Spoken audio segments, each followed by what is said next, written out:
cette vidéo, aujourd'hui, je vais vous parler du Verseau ou de l'ascendant Verseau et surtout des 5 choses à ne jamais faire avec le signe du Verseau.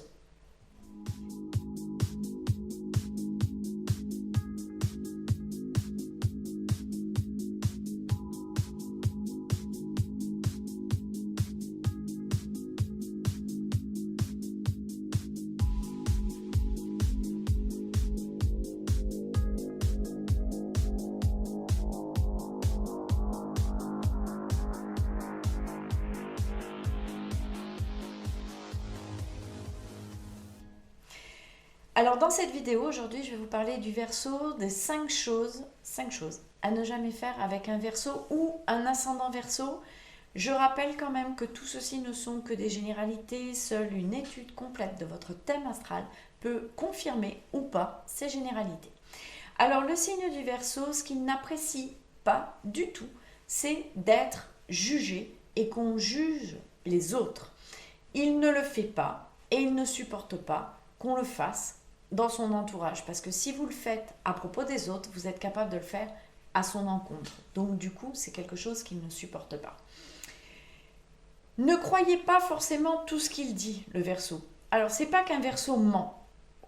Un Verseau ne ment pas. Sauf qu'il dit blanc et 10 minutes après, il va dire noir. Il dit tout et son contraire. Donc, en fait, c'est un peu dur de le suivre. Donc, ne croyez pas forcément tout ce qu'il va vous dire, tout ce qu'il va vous raconter. Ensuite, avec un Verseau, il ne faut pas se vexer.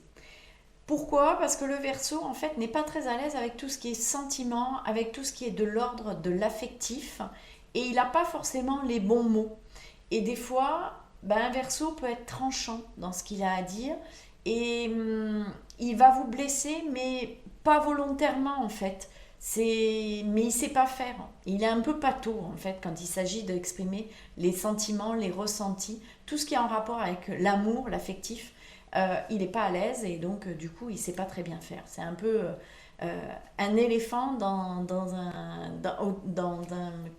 éléphant dans un magasin de porcelaine. Il est un peu pâteau, il risque de tout casser.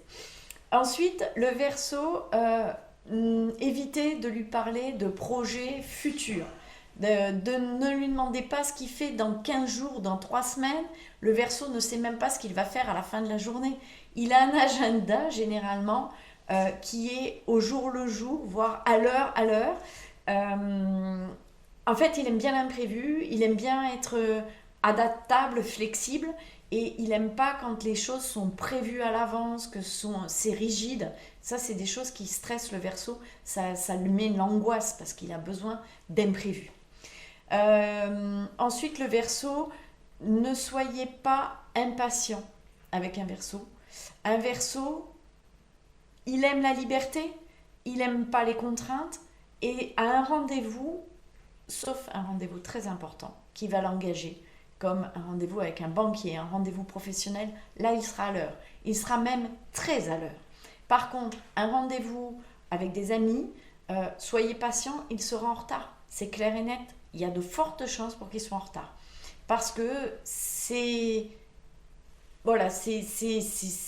pas que c'est pas important, c'est important les amis pour lui, mais il se met tellement, il ne supporte pas la rigueur, mais il se la met quand il s'agit du professionnel parce qu'il a une conscience professionnelle.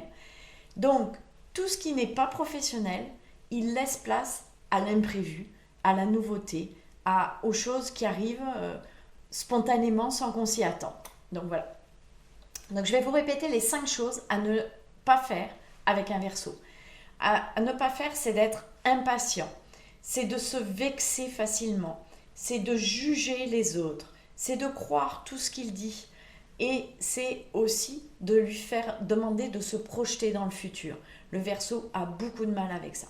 Alors voilà, j'espère que vous avez trouvé des pistes pour mieux comprendre nos amis Verseau. Si vous avez aimé la vidéo, je vous invite à la liker. Si vous pensez qu'elle peut aider des personnes autour de vous, partagez cette vidéo.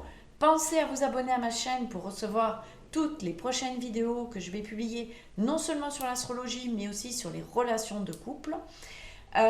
Si vous voulez que j'aborde certains sujets, allez-y, dites-le moi dans les commentaires.